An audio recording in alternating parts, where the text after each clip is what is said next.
Medical ಹೇಳಿದೆ, ಈಗ ಹೆರಿಗೆ ಸೌಲಭ್ಯದ ಹೇಳಿದೆ, ಅದು ಕೂಡ ತುಂಬಾ ಅನುಕೂಲ ಆಗುವಂಥದ್ದು ಕಾರ್ಮಿಕರಿಗೆ. ಲೇಬರ್ ಕಾರ್ಡ್ ಮಾಡಿಸಿದವರಿಗೆ ಸೊ ಪಿಂಚಣಿ ಅಂತ ಮಾಡಿದ್ದಾರೆ. ಈಗ ಏನೋ ಶಕ್ತಿ ಇರುತ್ತೆ ಅವ್ರ ಕೈಯಲ್ಲಿ, ಅವರು ದುಡಿತಾರೆ, ಸೊ ಅವ್ರಿಗೆ ವಯಸ್ಸಾತ ತುಂಬಾ ಕಷ್ಟ ಆಗುತ್ತೆ ಜೀವನ ಮಾಡೋದಕ್ಕೆ. ಆ ಟೈಮಲ್ಲಿ ಪಿಂಚಣಿ ಅಂತ ಕೊಟ್ರೆ ಅವ್ರಿಗೆ ಭಾರಿ ಅನುಕೂಲ ಆಗುತ್ತೆ ಸರ್. ಬಡವರಿಗೋಸ್ಕರ ಅದನ್ನ ಸ್ವಲ್ಪ ಮನೆಗಳ ವ್ಯವಸ್ಥೆ ಮಾಡ್ಕೊಡ್ಬೇಕು ಅಂತ ನಾನು ಕೇಳ್ಕೊಂಡೆ ಸರ್. ಕಾರ್ಮಿಕ ಮಂತ್ರಿ ಸಂತೋಷ್ ಲಾಡ್ ಅವರಿಗೆ ಅಭಿನಂದನೆಗಳು ಹೇಳ್ತೀನಿ. ಜನಗಳಿಗೆ ತುಂಬಾ ಅನುಕೂಲ ಮಾಡ್ತಾ ಇದೆ, ಅವ್ರದ್ದಾದ ಒಂದು ಫೌಂಡೇಶನ್ ಮಾಡ್ಕೊಂಡು ರೈತರಿಗೆ ತುಂಬಾ ಅನುಕೂಲ ಮಾಡ್ಕೊಡ್ತಾರೆ, ಎಜುಕೇಶನ್ಗೂ ತುಂಬಾ ಪ್ರಿಫರೆನ್ಸ್ ಕೊಡ್ತಾ ಇದ್ದಾರೆ.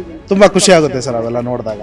ಸರ್ಕಾರಿ ನೌಕರರಿಗೆ ಮತ್ತೆ ಖಾಸಗಿ ಕಂಪನಿ ನೌಕರರಿಗೆ ಬಹಳಷ್ಟು ಲಾಭ ಇರುತ್ತೆ, ಆದ್ರೆ ಅಸಂಘಟಿತ ಕಾರ್ಮಿಕರು ಮತ್ತೆ ಕಟ್ಟಡ ಕಾರ್ಮಿಕರಿಗೆ ಜೀವನ ಅಂದಾಗ ಒಂದ್ ರೀತಿ ಗೊತ್ತು, ಗುರಿ, ಲೆಕ್ಕಾಚಾರ, ಭದ್ರತೆ ಅನ್ನೋದು ಬಹಳ ಕಷ್ಟ. ಆದ್ರೆ ಕರ್ನಾಟಕ ರಾಜ್ಯ ಸರ್ಕಾರ, ಅದು ಕಾರ್ಮಿಕ ಇಲಾಖೆ, ಕರ್ನಾಟಕ ಕಟ್ಟಡ ಮತ್ತು ಇತರ ನಿರ್ಮಾಣ ಕಾರ್ಮಿಕರ ಕಲ್ಯಾಣ ಮಂಡಳಿ ಬಹಳಷ್ಟು ಅನುಕೂಲಗಳನ್ನ ಕೊಡ್ತಿದೆ. ಆದ್ರೆ ಅದಕ್ಕೆ ತಲುಪೋ ವಿಷಯದಲ್ಲಿ ಒಂದಷ್ಟು ಪ್ರಶ್ನೆಗಳು ಸಹಜವಾಗಿದೆ.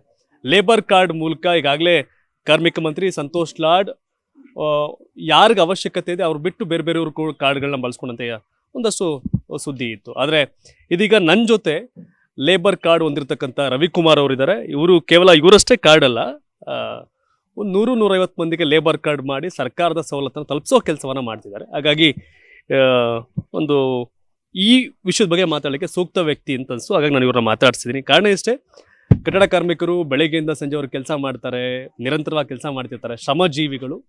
ಹಾಗಾಗಿ ಸರ್ಕಾರದ ಸವಲತ್ತುಗಳನ್ನ ತಲುಪಿಸಬೇಕು ಅನ್ನೋ ಹಿನ್ನೆಲೆ ನಾನೇನು ಕಟ್ಟಡ ಮತ್ತು ಇತರೆ ನಿರ್ಮಾಣ ಕಾರ್ಮಿಕರ ಕಲ್ಯಾಣ ಮಂಡಳಿಯ ಈ ಒಂದು ಪ್ರೋಗ್ರಾಮ್ ಸಂಬಂಧಪಟ್ಟಂಗೆ ನಾನು ರವಿಕುಮಾರ್ ಅವ್ರನ್ನ ಮಾತಾಡ್ಸಕ್ ಬಂದಿದ್ದೀನಿ. ಸರ್ ನಮಸ್ಕಾರ. ಸರ್ ನಮಸ್ತೆ ಸರ್. ಈಗ ಲೇಬರ್ ಕಾರ್ಡ್ ನೀವು ಯಾವ ಇಯರ್ ಮಾಡಿಸಿದ್ದು? ಸರ್ ಆಯ್ತು, 1 ವರ್ಷ 2 ವರ್ಷ ಆಯ್ತು ನಾನು ಲೇಬರ್ ಕಾರ್ಡ್ ಮಾಡಿಸಿ. ಸೊ ಸುಮಾರು ಜನಕ್ಕೆ ನಾವು ಕೂಡ ಲೇಬರ್ ಕಾರ್ಡ್ ಮಾಡಿಸ್ಕೊಟ್ಟಿವಿ. ಸುಮಾರು ಜನ ಡಾಕ್ಯುಮೆಂಟ್ ಕರೆಕ್ಟ್ ಆಗಿಲ್ಲ ಅಂತೇಳಿ ಲೇಬರ್ ಕಾರ್ಡ್ ರಿಸಲ್ಟ್ ಆಗಿದೆ. ಒಂದು ಯಾರಿಗೆ ನಾವು ಮಾಡಿಕೊಟ್ಟಿದ್ರೆ ಅವ್ರಿಗೆ ಅನುಕೂಲಗಳು ಕರೆಕ್ಟಾಗಿ ಸಿಗ್ತಾ ಇಲ್ಲ.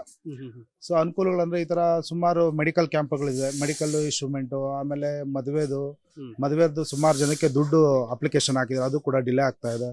ಡೆತ್ ಕ್ಲೈಮ್ಗೆ ಹಾಕಿದ್ದೀನಿ, ಅದು ಕೂಡ ಡಿಲೇ ಆಗ್ತಾ ಇದೆ. ಅದರಿಂದ ಅನುಕೂಲಗಳು ಸುಮಾರು ಇದೆ, ಡಿಲೇ ಆಗ್ತಾ ಇದೆ. ಆಮೇಲೆ ಸುಮಾರು ಜನಕ್ಕೆ ಅದ್ರ ಬಗ್ಗೆ ಮಾಹಿತಿ ಕೊಡ್ತಾ ಇದೆ. ಸುಮಾರು ಜನ ಲೇಬರ್ ಕಾರ್ಡ್ ಮಾಡಿಸ್ಕೊಂಡ್ರೆ ಏನು ಯೂಸ್ ಆಗುತ್ತೆ, ಏನು ಯೂಸ್ ಆಗಲ್ಲ, ಅದ್ರ ಬಗ್ಗೆ ಗೊತ್ತಿಲ್ಲ ಜನಕ್ಕೆ. ಅದನ್ನ ತಿಳಿಸ್ಕೊಡ್ಬೇಕಾಗುತ್ತೆ ಸರ್. ಎಸ್, ಈಗ ನನ್ನ ಹತ್ರ ಈಗ ಏನು ಕಟ್ಟಡ ಮತ್ತು ಇತರೆ ನಿರ್ಮಾಣ ಕಾರ್ಮಿಕರ ಕಲ್ಯಾಣ ಮಂಡಳಿಯ ಒಂದು ಬ್ರೌಚರ್ ಕೂಡ ನನ್ನ ಹತ್ರ ಇದೆ. ಇಲ್ಲಿ ಪಿಂಚಣಿ ಸೌಲಭ್ಯ ಏನು 3 ವರ್ಷ ಮೆಂಬರ್ ಆಗಿದ್ರೆ 60 ವರ್ಷ ಮೇಲ್ಪಟ್ಟವ್ರಿಗೆ ಪಿಂಚಣಿ ಸಿಗೋದಾಗ್ಬೋದು. ಅಂಡ್ ಕುಟುಂಬ ಪಿಂಚಣಿ ಸೌಲಭ್ಯ, ಏನಾದರೂ ಸಮಸ್ಯೆಗಳಾದರೆ ಅವ್ರ ಫ್ಯಾಮಿಲಿಗೆ ಅನುಕೂಲ ಆಗುವಂಥದ್ದು. ಟೂಲ್ ಕಿಟ್ ಅಂದ್ರೆ ಏನು ಕೆಲಸ ಮಾಡ್ತಾರೆ ಅದನ್ನು ಟೂಲ್ ಕಿಟ್ ಕೊಡುವಂಥದ್ದು ಆಗ್ಬೋದು.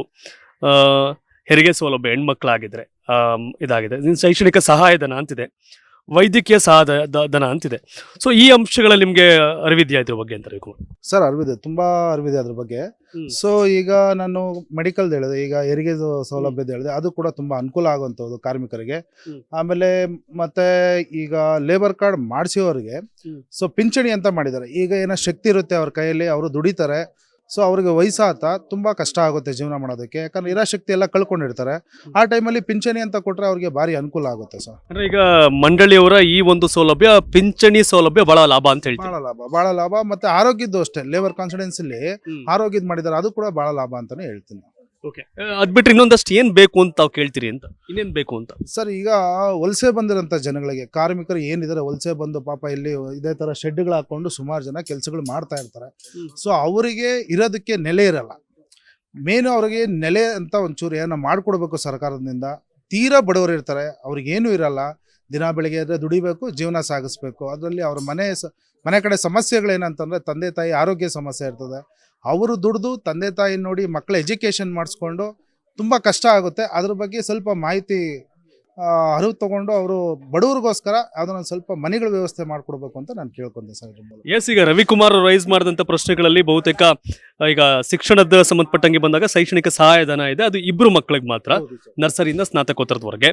ಇದು ಮದುವೆ ಯಾರಾದರೂ ಗಂಡು ಮಕ್ಕಳು ಹೆಣ್ಮಕ್ಳು ಇದ್ದು ಏನಾದ್ರು ಮೆಂಬರ್ ಆಗಿದ್ರೆ ಅವ್ರಿಗೂ ಕೂಡ ಅವ್ರ ಅವ್ರಿಗೆ ಅಥವಾ ಅವ್ರ ಮಕ್ಕಳಿಗೆ ಅಂತಿದೆ. ಬಟ್ ಇನ್ನೊಂದು ಹೊಸ ಡಿಮ್ಯಾಂಡ್ ಏನು ಅಂತಂದ್ರೆ ಒಂದು ನೆಲೆ ಕಲ್ಪಿಸ್ಕೊಡಿ ಅಂತ ಅನ್ನೋದು ಒಂದಿದು. ಸೊ ಈಗ ಏನು ಕಾರ್ಮಿಕ ಕಲ್ಯಾಣ ಮಂಡಳಿಯಲ್ಲಿ ಇರ್ತಕ್ಕಂಥ ಬಹುತೇಕ ಅಂಶಗಳಲ್ಲಿ ಒಂದಷ್ಟು ಒಳ್ಳೆದಿದೆ, ಇನ್ನೊಂದಷ್ಟು ಮನೆ ಕೊಡುವಂಥ ಕೆಲಸ ಕೂಡ ಆಗಲಿ ಅನ್ನೋ ವಿಷಯವನ್ನು ಪ್ರಸ್ತಾಪ ಮಾಡ್ತಾ ಇದ್ದಾರೆ.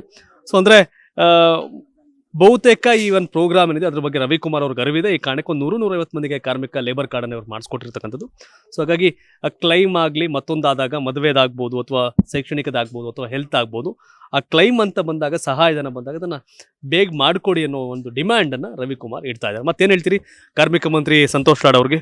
ಸರ್ ತುಂಬಾ ಒಳ್ಳೆ ಒಬ್ಬ ಕಾರ್ಮಿಕ ಮಂತ್ರಿ ಸಂತೋಷ್ ಲಾಡ್ ಅವರಿಗೆ ಅಭಿನಂದನೆಗಳು ಹೇಳ್ತೀನಿ. ಆಮೇಲೆ ಅವರು ಈಗ ನಾಳೆ ಅವ್ರದ್ದು ಹುಟ್ಟುಹಬ್ಬ ಇದೆ, ಈ ಮೂಲಕ ಅವರಿಗೆ ಹುಟ್ಟುಹಬ್ಬದ ಆರ್ಥಿಕ ಶುಭಾಶಯಗಳು ಕೂಡ ತಿಳಿಸ್ತೀರಿ.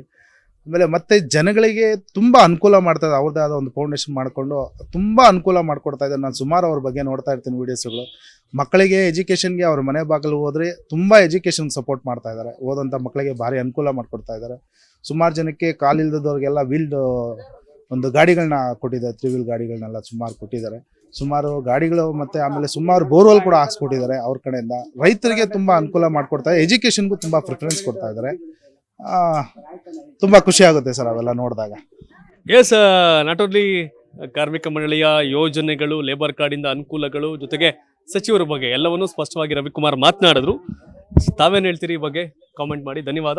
ಇದು ಕರ್ನಾಟಕ ಟಿವಿ, ಕನ್ನಡಿಗರ ಧ್ವನಿ.